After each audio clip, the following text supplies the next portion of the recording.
Hi guys, it's me, Joseph Winston again, and for this holiday season of 2023, I decided to, do something a little bit different this year, and this video will be the beginning of that trend by which I will pick a movie from the pile over here and review it and, talk about it and stuff.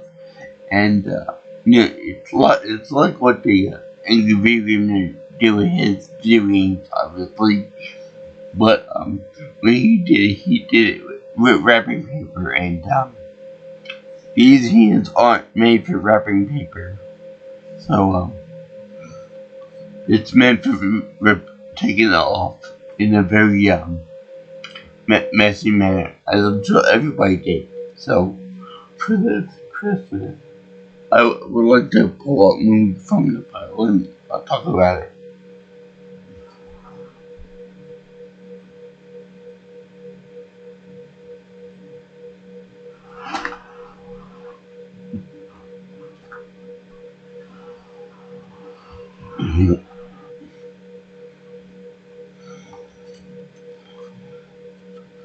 Oh goody, this is one of my favorite movies of all time. Santa Claus, the movie, from 1985. And boy howdy, is it a good one. I definitely love this movie. It was made in the same year that I was made in. 85. Well, that's when I came out. Same year that I came out, but that's beside the point. This movie is, funny. Got some funny moments, and it's got some good acting in it, too. Mostly from David Halston. People would know him best at The Big Lebowski. As well as W. Moore, which this is the first movie that I saw him in. From, I didn't see him in the movie Arthur. I didn't see him in anything else but this movie, so for all I knew, this is the only movie that he was in. And then you had John Lithgow and other people in there. But I don't really know that much about them. Only John Lithgow, David Halston, and W. Moore. All of these are legendary, okay? This movie is legendary, if you ask me. It's not really a cult movie because it's more, I think it's bigger than that. The following is bigger than that. But it's more, unique in the 80s. It was a little bit too well made to be a cult movie. If you want a cult movie, look at like Killer Clowns from Outer Space, or say The Attack of the Killer Tomatoes, or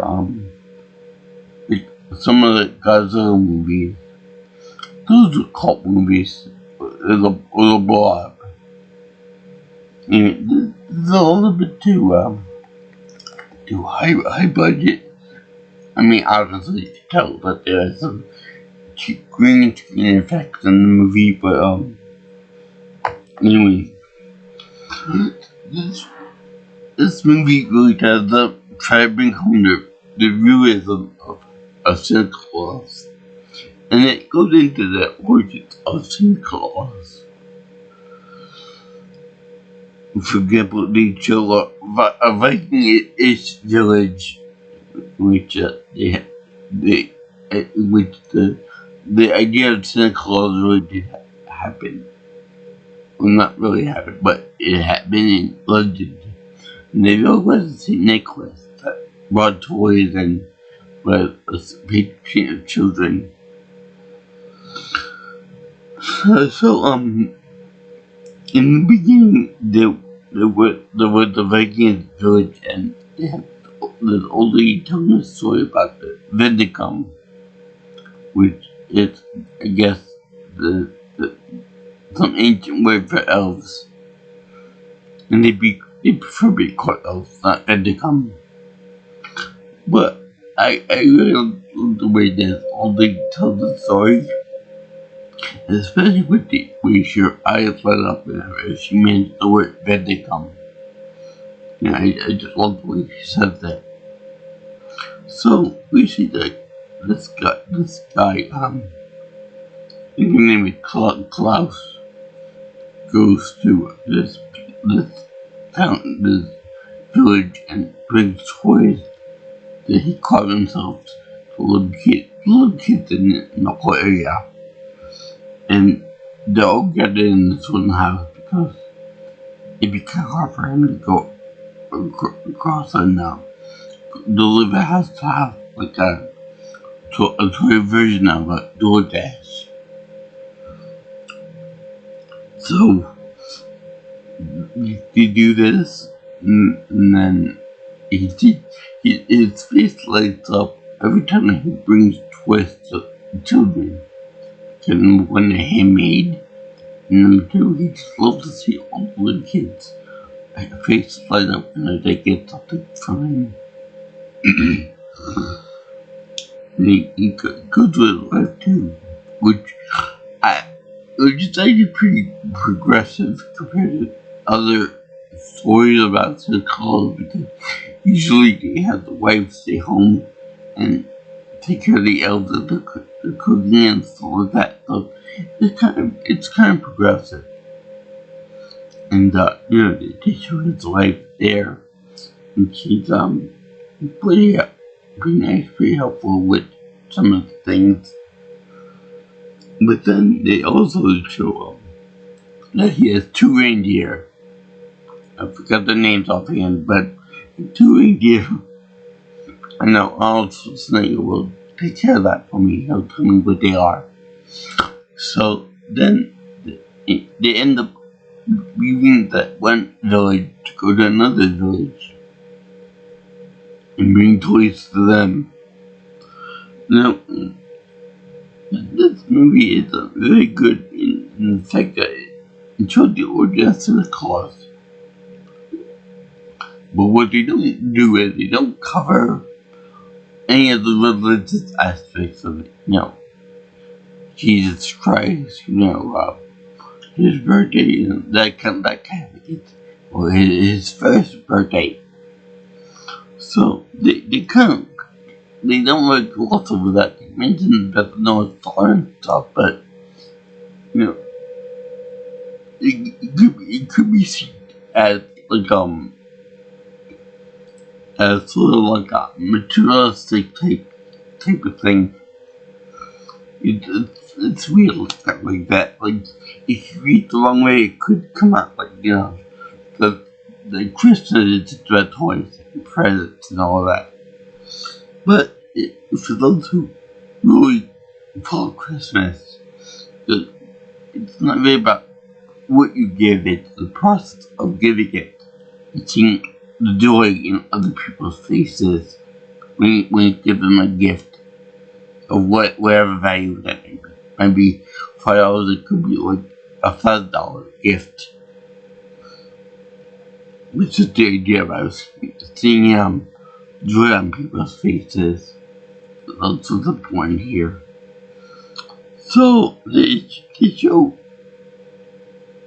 Mr. and Mrs. Claus going to the other village. The only part is that the village is on the other side of the forest, and the very, very bad blizzard going on outside. I don't know how it is over in Scandinavia, but I'm just gonna assume that they have weather conditions over there that will make me in New York tremble in fear, because the entire area is made of ice and snow. I'm not exactly equipped for that with my ride there. So that they end up getting stuck in the snow because the reindeer end up collapsing. Now I like the way this version of Santa Claus is very young. He tried to give the reindeer pep talk by saying that over there in the little bit of food, water, and warmth. He tried to talk to them as if he were a football coach, giving a good pep talk. As if he and the reindeer are smart brothers and good friends over the years. I like that. He does two deals later on, but it's kind of touching to see it. That there's more of a French karate among him and his animal friends over, say, pet master type relationship. So anyway, he said that over there is food and warmth, and over here is where you freeze to death. But the reindeer can't do it. They literally on the last legs. They all died. They all freeze to death. Now, the next part is kind of funny because they woke up as the storm is over, and then you see the North Star there, and then they see little men coming over to them. Then they come, or they prefer to be called the elves. And the elves come by, and they're like a full-grown men. No women elves. And I wonder how they be produced by any chance. Whatever. Those are good into weird territory that I'm not willing to cover right now. But they rescue these guys. They talk to them. They wake them up. It's funny because Patch, that's what he does more. Immediately without asking permission or whatever, checks under the slide to see, what's like under the hood. Well, like bashing all the old components of that slide and stuff. And, it's rusty, it's blah blah blah. I don't understand sled talk or anything like that, but it's bad. Need to be replaced and all that stuff. So, and what's really funny is that they think that they're dead. I like the whole look of them when they're frozen solid, almost frozen solid. The reindeer wake up first, and then they wake up the owners. Now, this is kind of funny because before the storm, when everyone went freezing and dying, you see them in a big forest, which makes sense. But then when they wake up and look around and stuff, and they see no thorns, little people going around, they're not in the forest anymore. They're all in like a big glacier, if you will. But that would be nice if they were any glacier left on that. I don't know if that would be nice to have that. Except for Antarctica, but this is in the 80s, so I'm gonna use that. Because there are big glaciers back then. You young pups won't be able to know that, but anyway, they show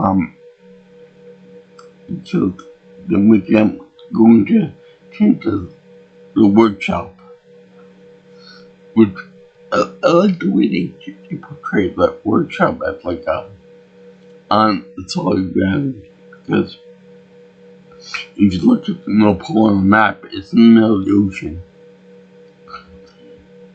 So it really doesn't make sense that they would call that North Pole, the part where they manufacture all toys and stuff.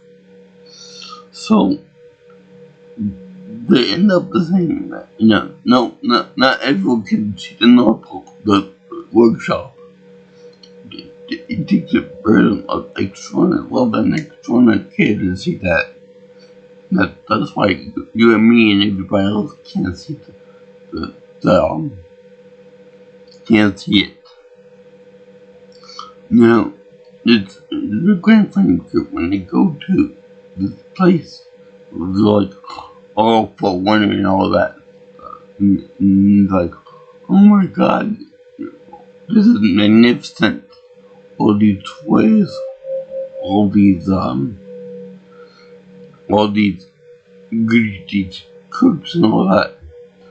Now, I actually like the way they show how these people work and sleep and prepare their stuff to where when the beds are when they sleep in the beds, they end up going to sleep for like, I don't know, 8 hours. I don't know how much they need.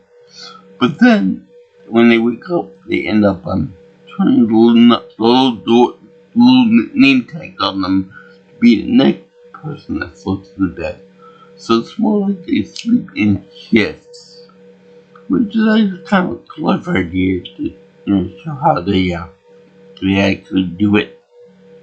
How they manufacture almost 24 hours a day. Now,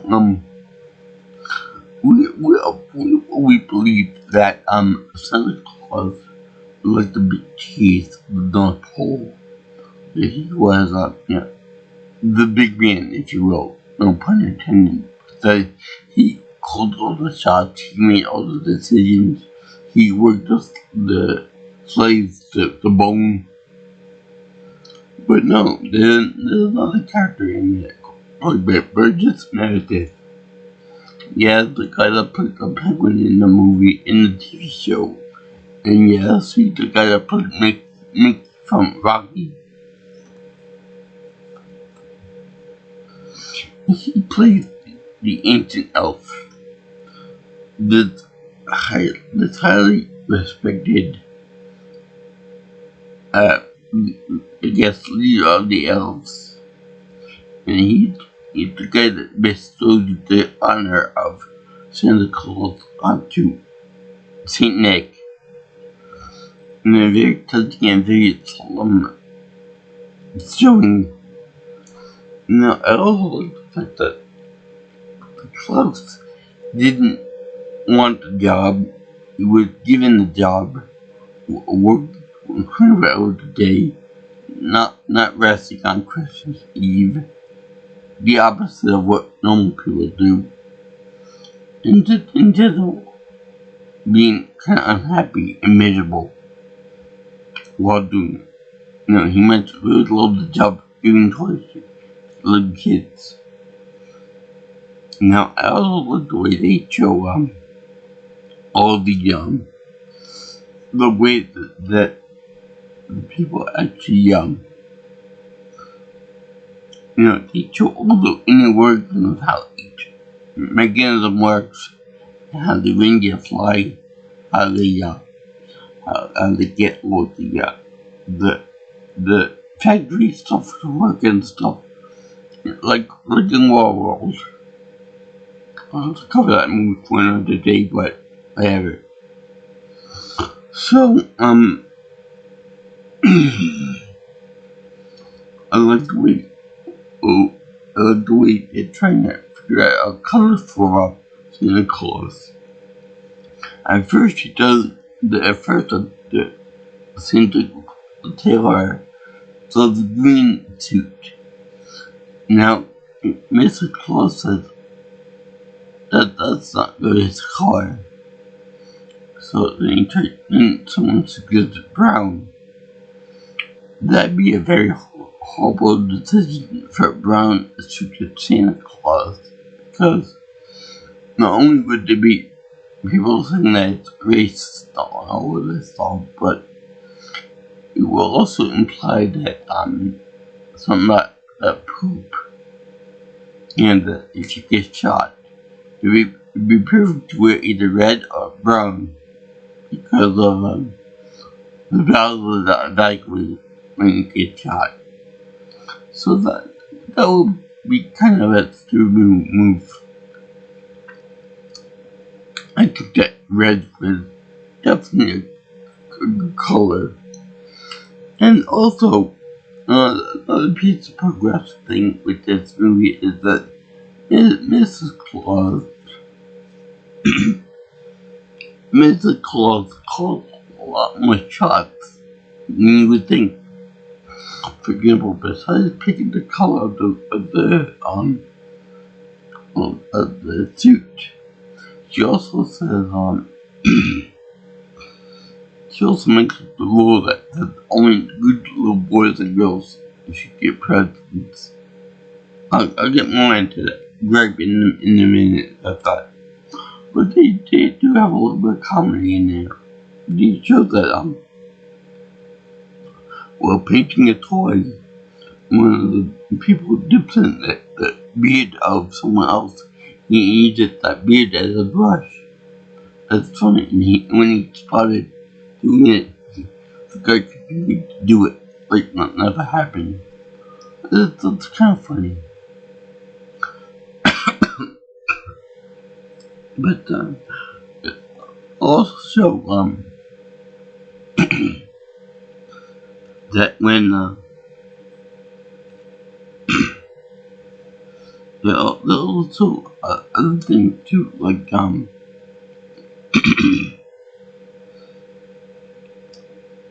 the part with the reindeer flying and stuff. It really shows the reindeer being fearful of their first flight, which is something really funny. But also, I have a theory that you know how Santa Claus always carries around big sack of toys for every little boy and girl in the world on one night. Well, that sack of toys can only handle so much at a time. So rather than going back and forth to the pulling back and stuff, what they do is they do like they have like a portal in the sack of toys, so that every time you get into the bottom, there's somebody else feeding the other end of the wormhole to give him a new shipment of toys. So that sounds pretty funny. That's like my own headcanon with that. But also, I should point out that this movie had like a very interesting soundtrack.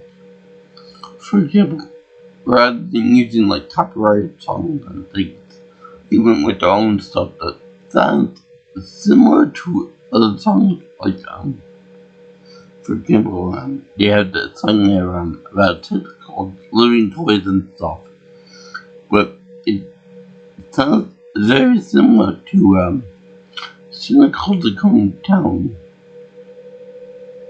Of course, it's something about little children, which is good.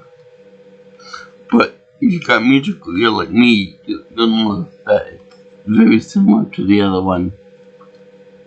So, there's also what's called the season greetings, which Stubbs critic when he reviewed the movie got wrong. He didn't know what it was. Now, we had never given that. We had never actually told what season greeting is in the movie. But I believe that when they look up and they do they check the stars and see the star is moving very fast into the center of the screen, and then the light comes down, and then they start again and dancing to their own music and stuff. I view that as kind of like the winter solstice, the one day of the year. And that's all that is. The celebration of winter solstice, and that in 4 days' time, that's when Christmas happens. Christmas proper. So, also, you also saw that Patch is industrial. If you would, he's more inventive, more aggressively proactive in his approach to swimming. That he come up with new ideas, come up with new ways to manufacture, new ways of improving himself. And then he goes on to talk about pipes. They want to increase the heating of the area by making pipes. And that's kind of funny. That would eventually happen. But everyone became nuts for saying that. Over the years, when I tend to make deliveries, people will start noticing him and making comments about him. We all know about the little red belly thing. Got a little red belly that shakes like when he loves like a bowl full of jelly. Which he said, "What? You repeat that part again? But what did you say about me?" So then the wife says, "It's." she laughs because she knows that's true. It's true, but she doesn't want to anger him. So it's the cookie. It's the cookies. Definitely the cookies. Which everyone agrees. Don't mess with Mama Santa Claus. She will kick your ass. Now, another thing that she does is when you're doing like a time lapse of going to children's stuff and being on toys and things, I'll get to my other rant in a minute. But they show a little kid bullying a cat, like doing something about a car and stuff like that. And the cat is owned by his sister, I guess. So she writes to Santa and she says they'll give him a present because he tortured the poor little kitten. Now, I'm just gonna say right now, I love cats. I love dogs. That ain't no kitten. A full-blown little beast of a cat. A fat little sucker too. I should know because I have a fat little cat too. And it's kind of stupid that the girl who's like 10, 12 years old should know the difference between a cat and a kitten. There ain't no cat, there ain't no kitten. It's like calling a Puma house cat. That doesn't fly. So it's Mr. Claus that comes up with the rule that only good children should receive toys and gifts from Santa Claus. Which I say that's fine if we got a gift for at least 5 years. So then you see next thing about this part is kind of controversial. And I know it's kind of nitpicking about in the movie from the 80s, but I'm gonna say it anyway. We're gonna see that Santa Claus is a bit of a racist. And hear me out on this one. They showed the time-lapse of these kids and the gifts. I noticed that there's a little bit of a pattern here. For example, an Indian child from the subcontinent of India received an epitaph for his Christmas. Okay, that's no big deal. Thanks for calculating math and stuff. That's no big deal. You got a little white girl with a doll. Again, that's no big deal. Okay? Then you got a little Asian kid that receives a wooden toy of a cart with a guy doing a rickshaw, like taxi service. And I'm like, okay, yeah. I don't know, they're a little too specific for my liking. But then the next person is a little black kid. Oh boy, this is fun.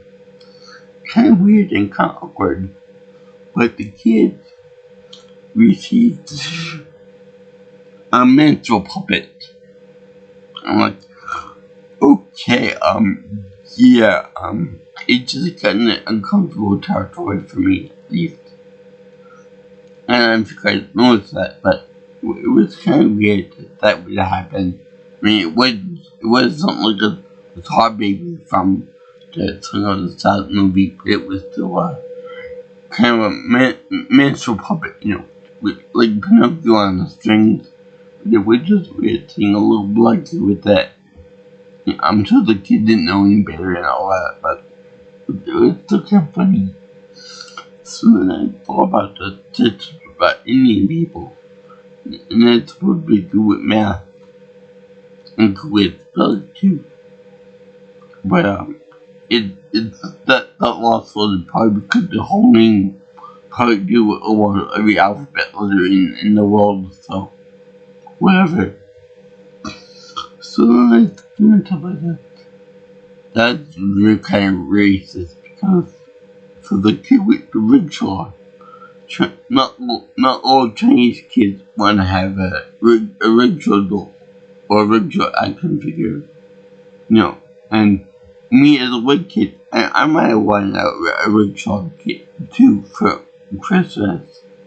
Just in general, I would want a toy like that. But that's kind of like, I don't know, it's like only Asian kids get a rickshaw. Only white girls get dolls. Only Indian kids get the abacus. That's kind of fucked up if you ask me. But besides that, it's also, I have to question, why is it that when the wooden toys were fine back then, back in the pre-industrial age, you got your toy figures, you get your wood cards, you get your little wheeled wooden toys and stuff like that.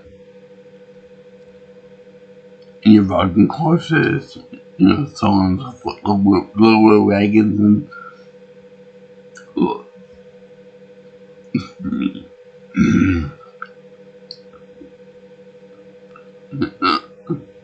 other stuff too.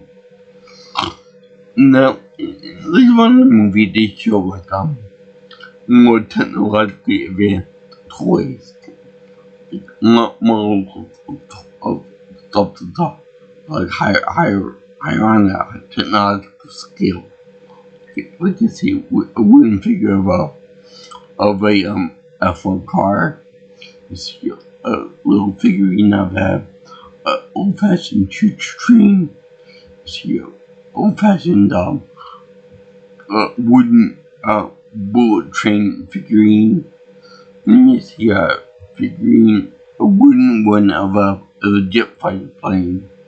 Maybe it's a Concorde. I don't know. But I don't know what that is.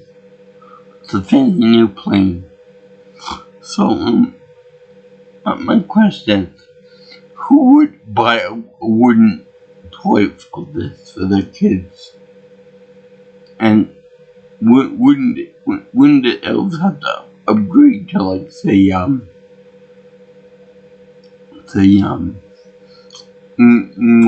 more up-to-date technology, like metal and plastic and all that, and metal paint and all that good stuff. So it's a little bit of anachronicity there. Kind of weird though that they do that. So they keep along with this. And by the way, the costumes are delightful. Also, another thing too is that when the blind kid receives the gift I believe the time period was, I think it was the 17th or 18th century, which, if you know history like I do, American history in particular, you'll see that African American kids were more often than not in poor parts of the United States. So their parents couldn't afford like new toys at Christmas time. So I wonder how authentic this was in that big picture of things. That's my bullshit thing. I shouldn't apply this seriously to this movie. They do. So much later on they show Patch being more industrial minded when he decided to open a factory in the shop to mass produce wooden objects, wooden toys, complex wooden toys. And at first it was good. Like losing in the chocolate factory, like everything started good, nice and calm and all that. But as the speak goes on, he had music cues and they have the screw gun that messing up is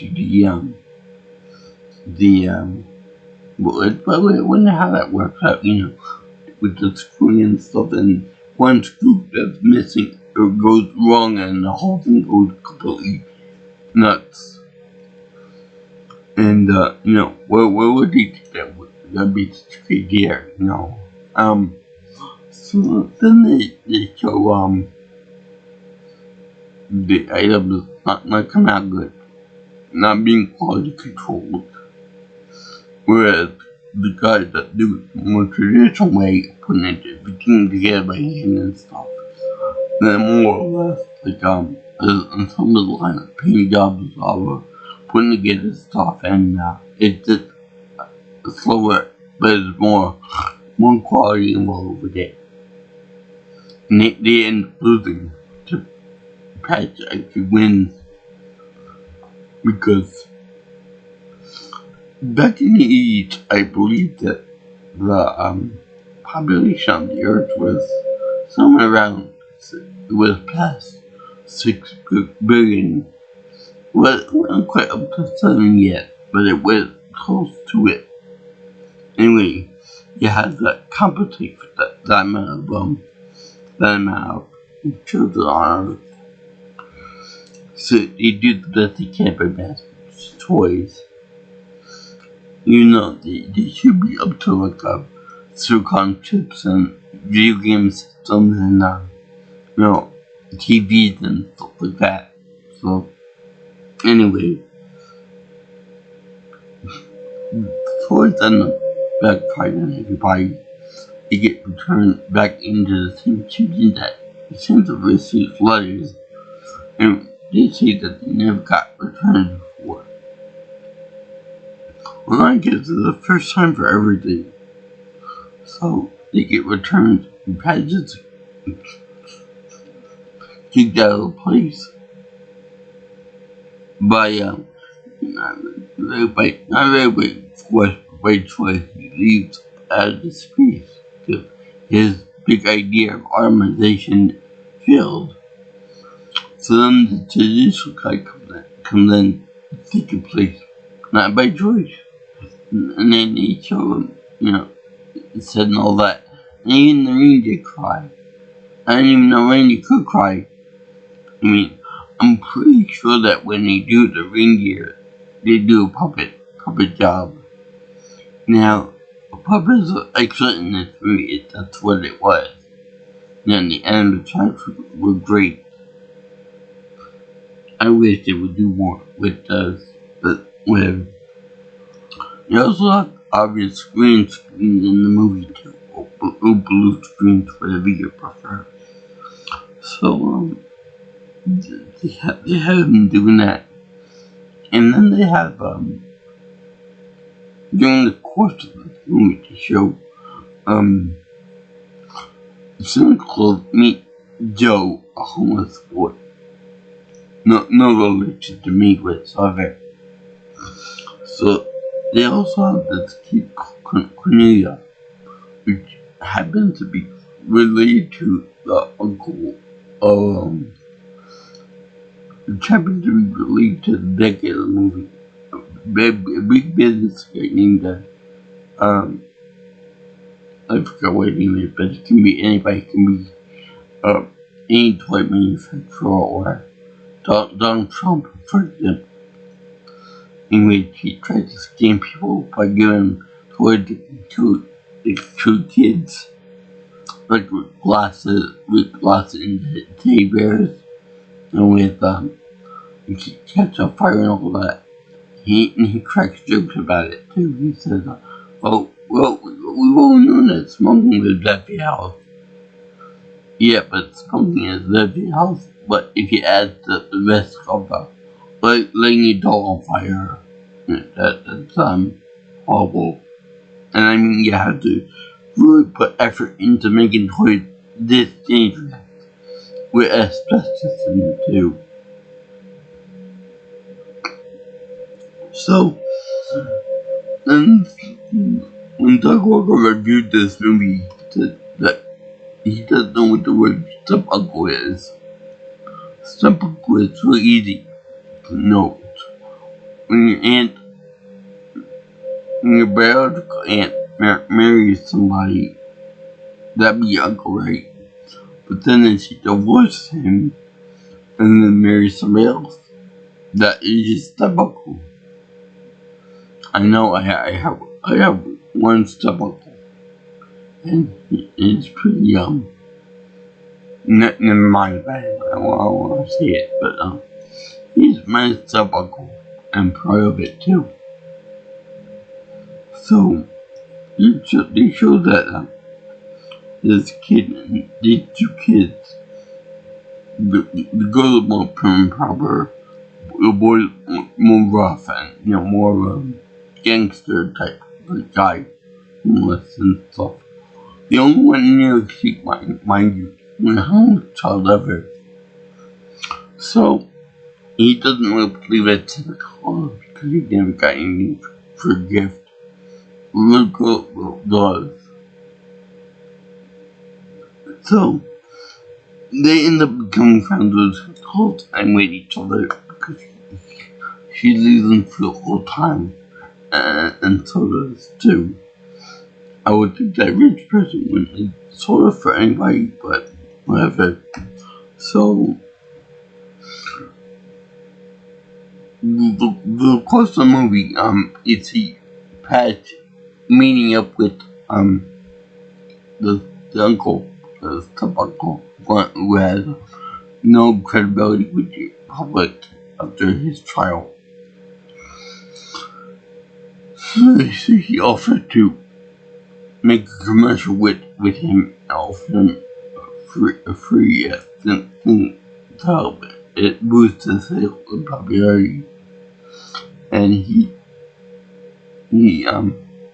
said, okay, we want to commercial all the channels of all the countries. But that would cost a fortune. How much would you say to charge for these food items that you gotta sell? Oh, we're gonna give away for free. Now this is very funny because John Lithgow and a couple of them go for the most over the top and the most red in the face website that's for free, and it's just really funny. It's like took him back, like, you can't believe this woman actually gives something free away like that. And then he looks like he's about to have a heart attack for free. And it's really funny. So, get out, I don't want you around anymore, go away. All this advertising and it's free stuff, it's not my concern. So, he comes onto it, he gives them like free. He gives him like he gives him what he wants, and the commercial like a Broadway version on North Pole, like with the Rockettes, with fake snow, with fake houses and all that. And Ted gives this Puce love cops. I have no idea what Puce is. I didn't know it didn't color, but they show this lollipop with power that Cindy uses for his reindeer. Which, I don't know, giving something that was meant for animals to humans sounds kind of fishy all by itself, but whatever. The people that eat this stuff can fly. Now, we have the girl nanny, Cornelius nanny, try this pop, and she can fly like Mary Poppins. Yeah, they have a basketball player. Of course the kid's black, because we all know that nobody else plays basketball except black kids. So they had him shoot like a naked dunk to disperse everyone in there. And they have the guy, this kid working with this girl, and he's floating, and he says, "Oh, you're kind of cute." You would thought that you were cute, even if you didn't fly around. Now, my question is he with the basketball? He was floating like that and up, but what's stop it for going up and up and up and up and up? Like we see later on in the movie. So, during this whole thing, it showed that one thing that the reindeer can't do is super duper looper, which is basically a big loop, because they're afraid of it. They're afraid of being inverted. I would be too if I was rated like that. But later on in the movie, they used it to hit Kid and Patch. So, later on in the movie, it just showed that, the, like, boys are picking the poor kids and that he flew with Santa Claus. That he doesn't listen to all this stuff. Why are they doing that? So the kid gets in the fight with Cornelia, and Cornelia actually slaps the bitch. And I'll never forget, she says, "Yeah," and then she slaps it in the arm and ow. And it's so funny. And the other kid would do it with boys and stuff too. Now, this is also a kid that was wanting to have McDonald's. When it's hungry at McDonald's, a gourmet meal to do. Whatever. So, then they show, this guy Patch, the guy wants to charge money for this new batch of floating stuff. He wants to infuse more of it into his product and want to charge people money for it. There's a lot of money for it. To be kind of like a drug dealer. You charge money for the fix.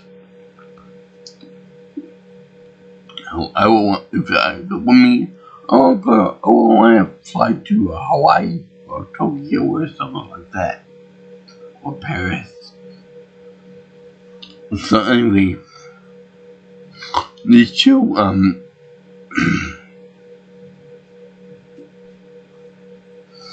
he showed the guy doing this stuff. My question is, what happens when the powder or the fairy dust or whatever runs out and Patch can't get any more. That's a good question. We always see like him with a secret little jar in a cold storage, but we never actually see what happens when it runs out. Do they have like a supply in like a wormhole or something like that? So what happened is Patch develops this new liver system, and this car is this modern day flight car. It's real awesome because it's got lights, the colors like the suits, and it's real colorful, and it's got little nutcrackers, like nutcracker drummer boys. And the drums become headlights, bright ones too. So in this, he ends up turning the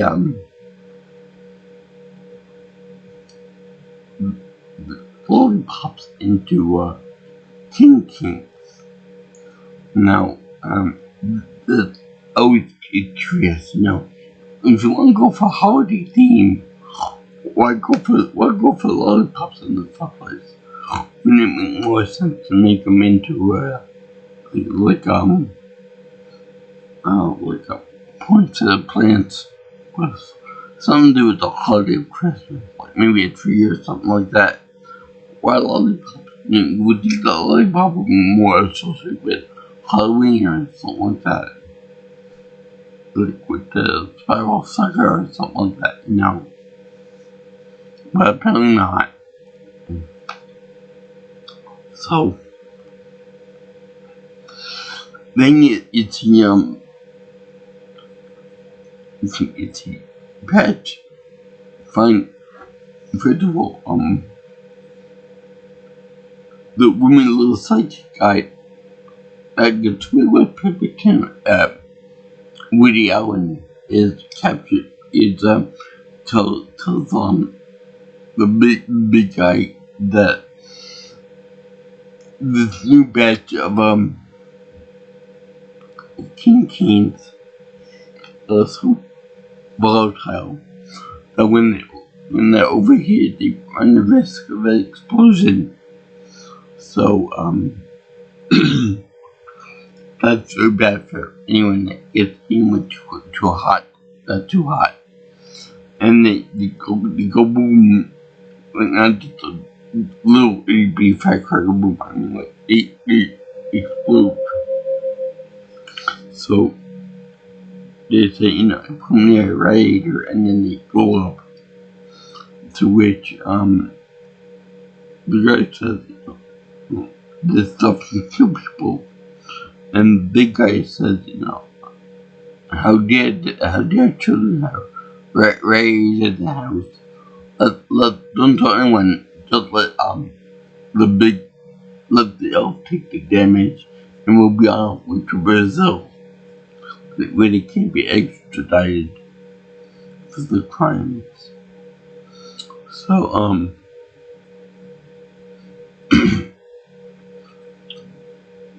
then what happens next is that the guy ends up going up, guy ends up being overheard by the two kids. The girl Cornelia alerts police, and then Santa Claus has to rescue the kid and Patch. They're destruction because the two of them find each other, and then they go into the car, and the car is about to blow up, but they don't know it. So then the car catch up with them. Now, my question: if Patch kept the magic dust in cold storage, he obviously must have known about how they can blow up if they're overheated. So you would think he would not put them right next to the jet engines on the car. Also, for the matter, how much heat are these jet engines putting off the they can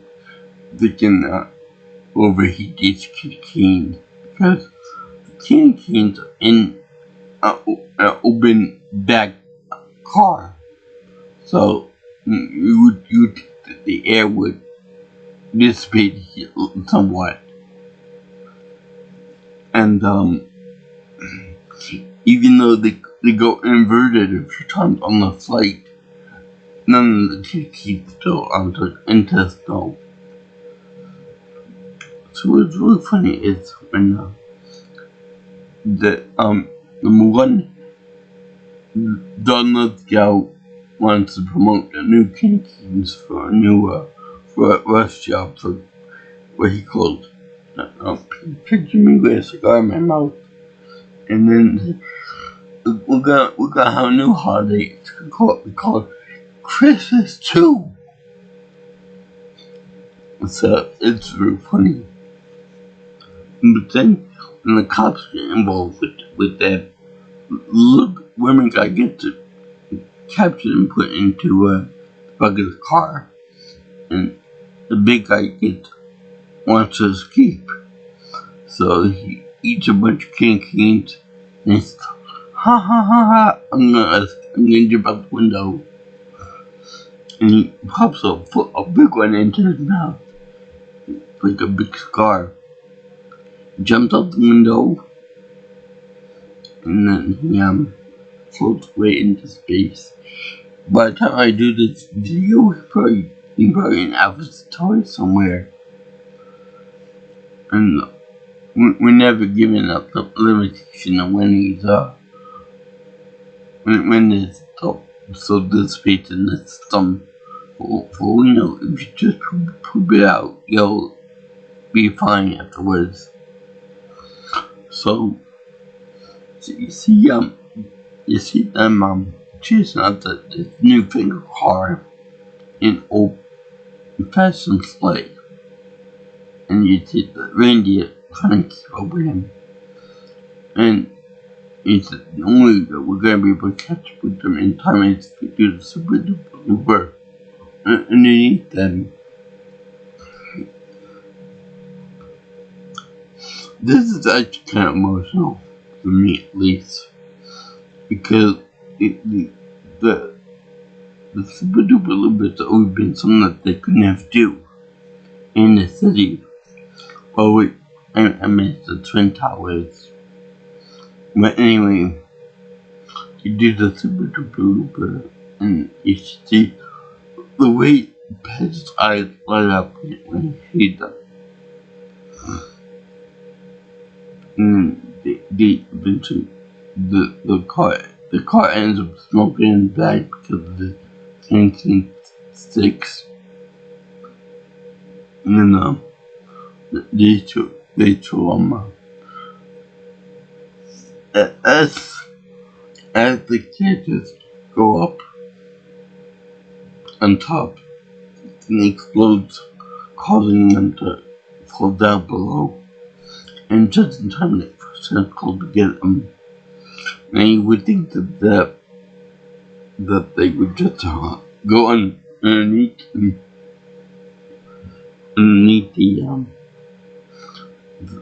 the car and just stay there. But no, they had to do a flossy move. Now, if I didn't know better, I'd say that they had this image in mind for when they did the super duper looper. Now they have two reindeer out, which is ironic because in the picture they show two reindeer, but in the movie they have two reindeer short because there's sick with the flu. But wait, good job with the thermometer in it. It's like a really cute straw with a big bulb on the end, so it says flu on the end. It lights up whenever they get the flu. So you show them with kids, and Joey's also sick with fever of like 199 fever. It's not considered temperature, but they consider it tough here because it's 4 Adobe points. And, I was always told that a fever is 100 plus for the fever point, or whatever. It's a little by detail. So then they end up, university patch end up getting to begin because you felt bad and you wanted Santa Claus to see what he could do and all that. And he did all of that. And he found that Santa Claus really does care for him because the guy in the cabinet said a statue for him, for Joe, and it turned out to be Patch. So he was a little bit saddened by that. So he found out that he loved him still. Not in Michael Jackson way, mind you. He still loved him. So they all go back to North Pole. Now, the kids want to stay there for another year. So to which New Year said, what about school? Oh man, we gotta go to school. Oh shit. Now, what about the parents? When their parents mind them not being there for a year, whatever. I like the way the bad guy died in this movie because he died with giving Santa Claus innocence, keeping the innocence intact, not dying, not treating the bad guy, him doing himself. And I like the way people treat Wolver's a new type thing. And before I forget, Patch's little car there, flying car, real awesome. But there's one thing that I want to know. Whose idea was it to put the Atari sound effects in the car? Because as they play with the knobs and stuff on the car, you hear the classic Atari sound effect. And it's really cool because, me as a gamer, I'm always surprised with that. It's not only I could understand and pick up on. I never owned it hard for myself, but it was still recognizable. Like the Wilhelm scream in Star Wars movies. Also, for the same matter, he had the, I just wonder why is it when Patch made his little factory inside the workshop, why is that he put a bunch of unnecessary decorations on it, like a wooden duck on it? Why, for your projection, why is that even necessary? Why is it all the fancy colors? So anyway, let me wrap this up. This movie is awesome. It really does prove the existence of Santa Claus in more of a realistic terminology. They say seeing is believing on here. So yeah, I'm gonna say the thing is definitely believing. You should see that this movie is awesome. You will believe that a man with 8-time reindeer can really perform loop to loop over the Himalayas. It's in the Himalayas. So do I recommend this movie? Oh yeah. If you see my video, it's like over an hour long. So I'm gonna say that this is a pretty damn good movie. And thank you for watching this video on the Santa Claus the movie. Everybody in here gets a damn legendary performance. In fact, this is the first time I ever saw David Holstein in the movie. to leave more and don't look out. I cannot recommend this movie enough. It's like in that viral band at Walmart and stuff, so definitely buy it. Also buy it. If you like my videos and you want to see more of me and my talking points, you can always subscribe to my channel. Like, comment, share, and subscribe to my channel.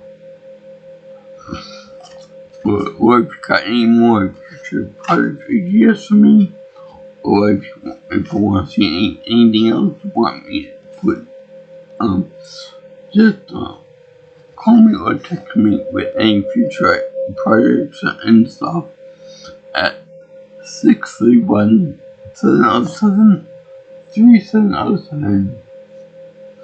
Or you can find me on Twitter or X if you prefer at PMesserPro. And you can get me my email address at